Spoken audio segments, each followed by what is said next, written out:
जय श्री कृष्ण, जय श्री राम। आज हम श्रीमद् भागवत कथा में भक्ति की कथा सुनेंगे।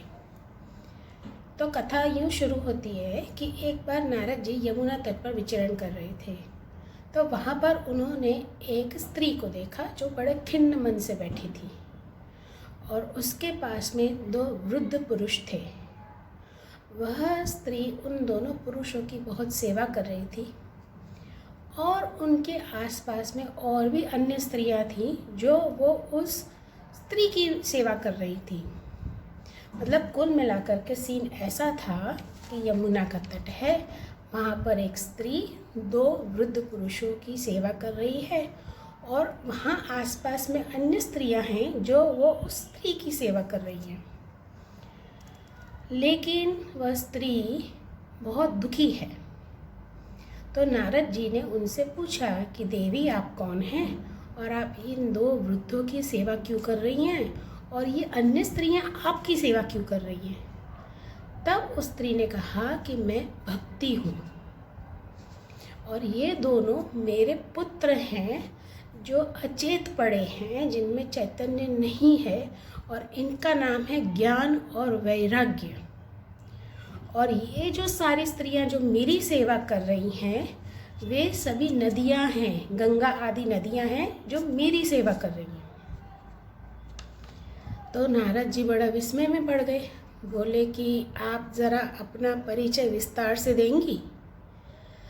तब भक्ति ने कहा कि मैं द्रविड़ देश से आई हूँ, कर्नाटक में मैं आगे बढ़ी, फिर महाराष्ट्र में कई स्थानों पर मुझे सम्मानित किया गया, लेकिन गुजरात तक आते आते मैं वृद्ध हो गई और मेरे साथ साथ मेरे ये दोनों पुत्र ज्ञान और वैराग्य भी वृद्ध हो गए, जर्जरित अवस्था में आ गए। अब फिर मैं वहाँ से यहाँ वृंदावन आई हूँ। वृंदावन में मैं तो नवयुवती बन गई, लेकिन मेरे दोनों पुत्र ज्ञान और वैराग्य ये अचेत ही रहे, वृद्ध ही रहे। कृपया आप मेरी मदद कीजिए। नारद जी तो हैं वो संत शिरोमणि हैं, बहुत ज्ञानी हैं। तो भक्ति ने उनसे कहा कि आप अपने ज्ञान से मुझे बताइए कि मैं मेरे इन दोनों पुत्रों को चेतन अवस्था में कैसे लेके आऊं।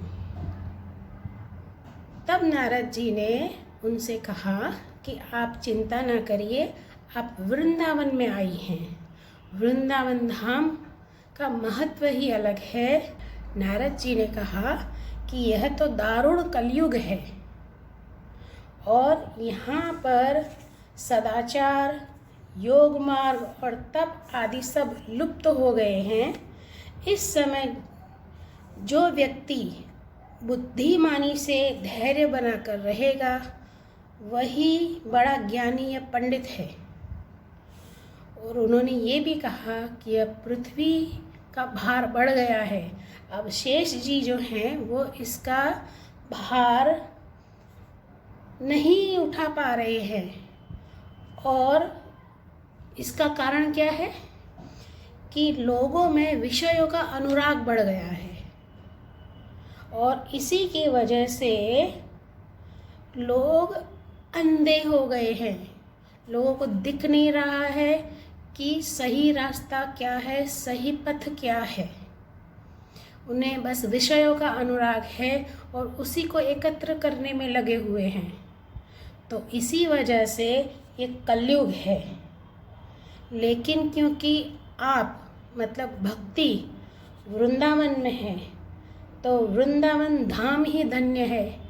इसी की वजह से आप पुनः नवीन यौवन रूप धारण कर चुकी हैं, लेकिन ज्ञान और वैराग्य की कमी तो यहाँ पर भी है।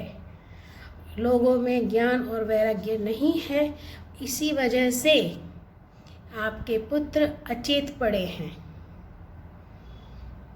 तो भक्ति ने उनसे कहा नारद जी से कि इसका उपाय बताइए। तो नारद जी भी खुद सोचने लगे कि इसका उपाय क्या होगा।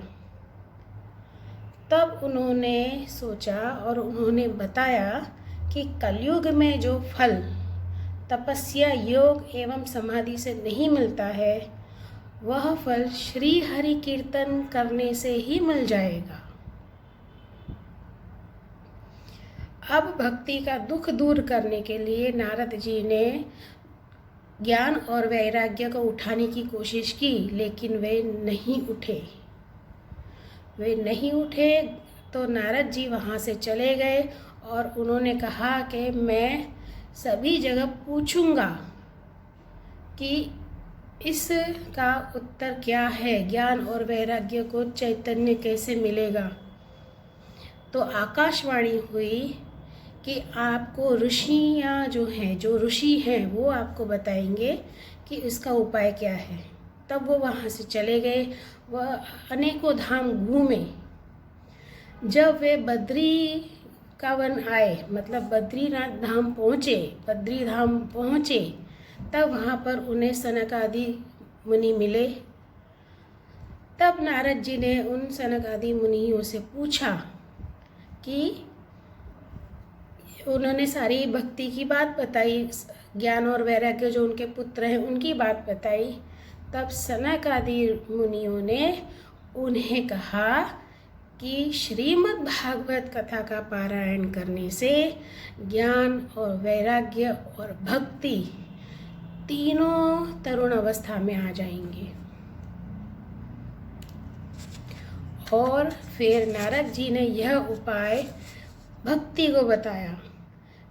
और फिर हरिद्वार के पास में आनंद नामक गांव के पास नदी के तट पर श्रीमद् भागवत कथा का पारायण हुआ। तब भक्ति, ज्ञान, वैराग्य सभी यौवन रूप में आ गए। चैतन्य उन्हें प्राप्त हुआ। जो इतने वर्षों से अचेत पड़े थे, उन्हें चैतन्य की प्राप्ति हुई।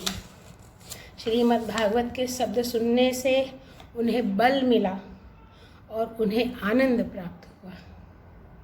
श्रीमद् भागवत की ध्वनि से कलयुग के सारे दोषों का नाश हो जाएगा। बोलिए श्रीमद् भागवत भगवान की जय।